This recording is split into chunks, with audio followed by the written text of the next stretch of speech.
Título: Parte 2: Resumo e recapitulação. A parte deste estudo que se segue não pode ser entregue ao público sem extensas explicações e desculpas, pois ela nada mais é do que uma repetição fiel e quase sempre palavra por palavra da primeira parte do terceiro ensaio, abreviada em algumas de suas indagações críticas e aumentada com acréscimos referentes ao problema de saber como surgiu o caráter especial do povo judeu.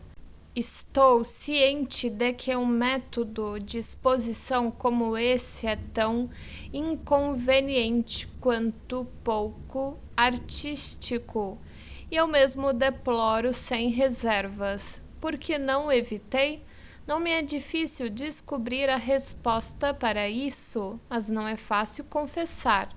Descobri-me incapaz de apagar os traços da história da origem da obra, o que foi de qualquer modo fora do comum. Na realidade, ela foi escrita 2 vezes.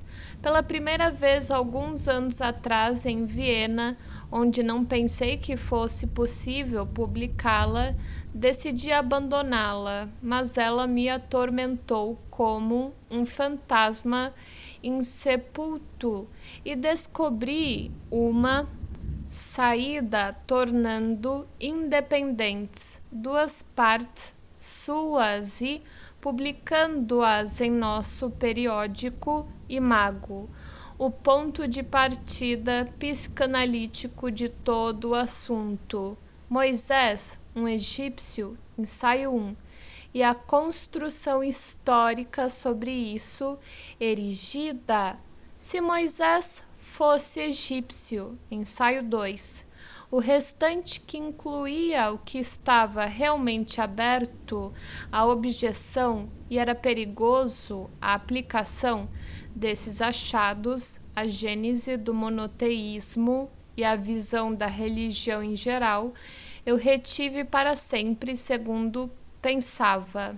Então, em março de 1938, veio inesperada invasão alemã, que me forçou a abandonar meu lar, mas também me libertou da ansiedade de que minha publicação pudesse conjurar uma proibição da psicanálise num lugar onde ainda era tolerada. Mal chegara à Inglaterra quando achei irresistível a tentação de tornar acessível ao mundo o conhecimento que eu havia retido, e comecei a revisar a terceira parte de meu estudo para acomodá-lo às 2 partes que já tinham sido publicadas.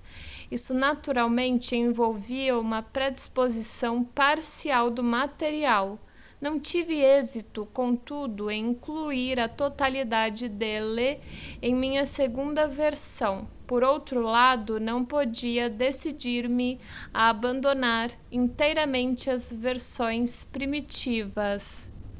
E assim aconteceu que adotei o expediente de ligar, sem modificação, toda uma parte da primeira apresentação à segunda, o que acarretou a desvantagem de envolver extensa repetição.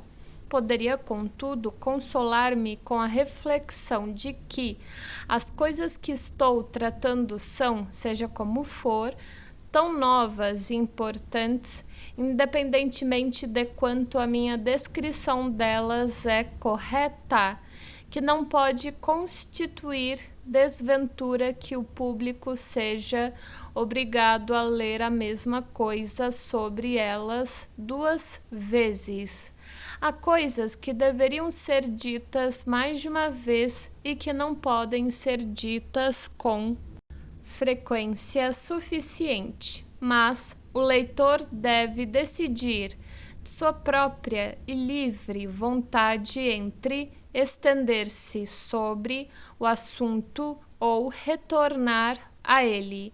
Não deve ser subrepticiamente levado a ver a mesma coisa apresentada a ele 2 vezes num só livro. Trata-se de uma inépcia cuja culpa deve ser assumida pelo autor. Infelizmente, o poder criativo de um autor nem sempre obedece à sua vontade. O trabalho avança como pode e com frequência se apresenta a ele como algo independente ou até mesmo estranho